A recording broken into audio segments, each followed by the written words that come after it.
À l'heure où le rasoir multilame fait partie du quotidien de la jante masculine, certains hommes préfèrent se faire raser la barbe chez le barbier. Rien à voir avec les techniques d'il y a un siècle. À Niederbronn-les-Bains, Christian et son équipe sont partis aux Pays-Bas pour se former et s'imprégner d'un nouvel art du rasage. L'outillage a évolué. On travaille moins peut-être sur le cuir avec une lame pleine.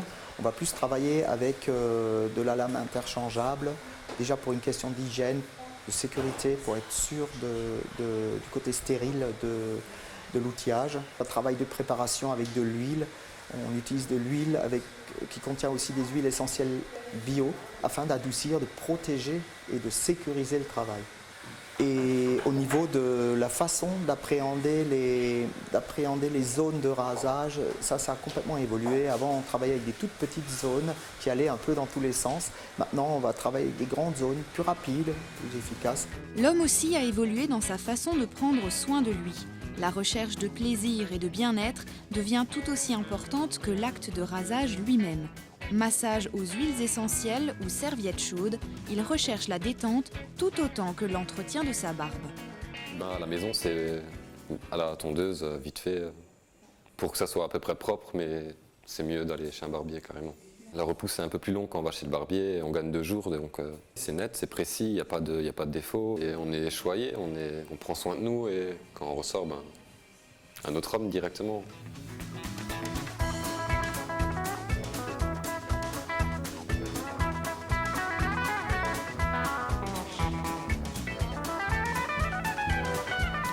Ouvert à tous les types de barbus, sauf en cas de problème extrême de peau, le barbier s'occupe de son client pendant près de 3/4 d'heure. On a beaucoup de contours de barbe à faire, beaucoup plus que des rasages entiers. Ça va être vraiment pour travailler les lignes d'une façon précise, la qualité, l'assise, un peu le charisme de la barbe. Ouais. La tendance de la barbe peut très bien disparaître d'ici 6 mois ou 1 an. Comme on avait par exemple il y a une quinzaine d'années la mode du bouc, hein. En 6 mois on n'en a plus entendu parler, tout le monde l'a rasé.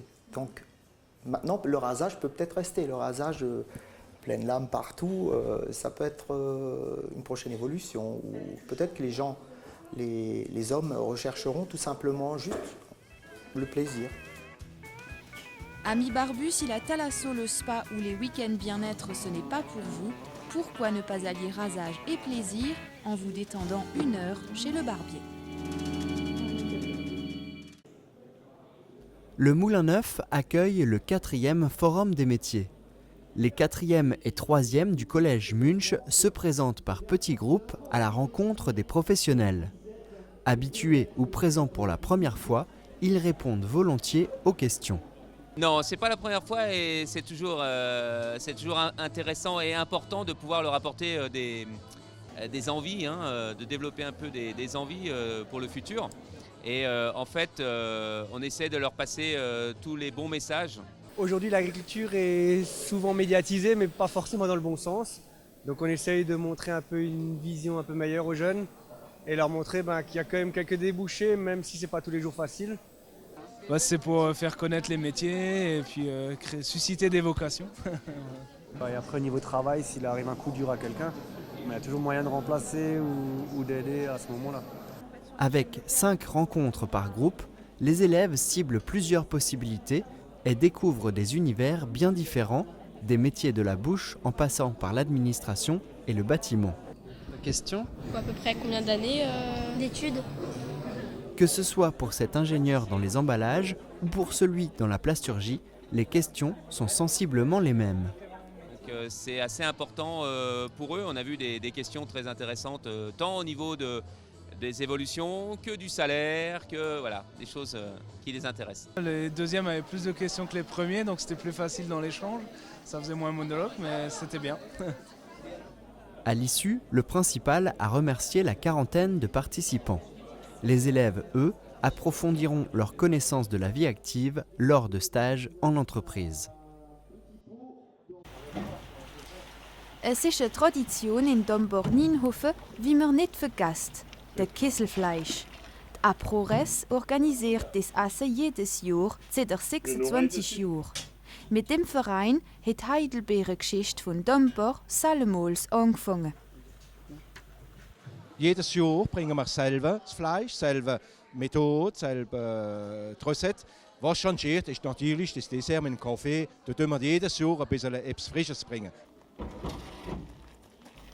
Es ist ein Rendezvous, wie viel drauf warten. Sie holen ihr Essen oder können sich ein gutes Plätzchen am Tisch vom Milchclub. On se réjouit toute la semaine et comme c'est toujours une bonne ambiance, la convivialité et voilà, et on rencontre plein de gens. Der Jean-Paul kommt von Erstein.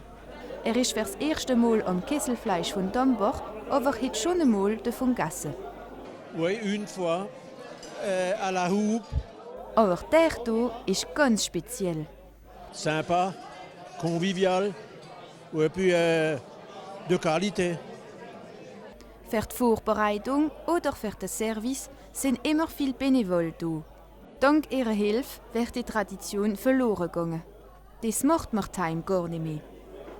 Es ist richtiges Fleisch von der Kessel, wie in der Kessel gemacht wird. Wir haben hier Militärküche und da wird es dann draußen gemacht, wie sie es früher gemacht haben, wenn sie als die Säule gemetzt haben. Natürlich ist es keine Cochonei, es ist richtiges Kesselfleisch, wie früher in der Familie, wenn die Säule gemetzt sind. Je pourrais le faire à la maison, mais vous savez, quand on est seul, on ne le fait plus. Il faut avoir une grosse quantité, ça c'est sûr. Pas 1 kilo, il faut avoir une grosse quantité. Jedes Jahr kommen Neugierige das spezielle Essen kosten, wie der Christoph von Bitsch. Je viens pour la première fois puisque le bouche à oreille a fait son travail. Hein. Donc excellent, félicitations à tout le monde. Alle haben gut gegessen und machen gemütlich fertig. Alles ist schon bereit für den nächsten Termin vom Milchclub. In den nächsten Zeiten Techtelspiel, Theaterstiegel, Speckfest. Es ist immer etwas los in Dombor-Nienhofen. Donner envie aux jeunes de lire et d'écrire, c'est la vocation première du concours Le Printemps de l'écriture. À l'initiative du concours en 1987, l'Académie de Strasbourg et la Direction régionale des affaires culturelles d'Alsace. Cette année, le collège et l'école primaire de Merzwiller y participent ensemble, un partenariat amical qui existe depuis quelque temps. Cette année, le thème du printemps de l'écriture est « Souviens-toi ». Le sujet, c'est écrire un souvenir de Noël présenté dans une carte de vœux.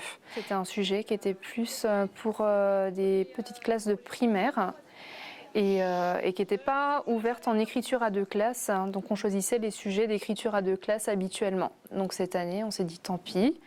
On va choisir quand même ce sujet pour nos élèves et on va leur faire écrire un souvenir de Noël. En plus, c'est quelque chose de très ludique que les élèves aiment beaucoup. Un vote à bulletin secret a été organisé au sein du collège, un geste citoyen qui a mobilisé les jeunes, puisqu'après dépouillement, 96 votes ont été comptabilisés. Les cartes ont dû respecter quelques critères afin de séduire les électeurs et le jury. Il y a l'originalité du texte, donc la qualité de la rédaction, et il y avait aussi l'illustration de la carte. Après, il y a certains élèves qui ont voté à l'affect également.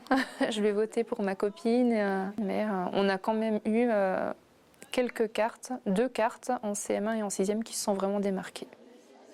8 lauréats ont été applaudis sur les 2 classes participantes, 4 en CM1 et 4 en 6e.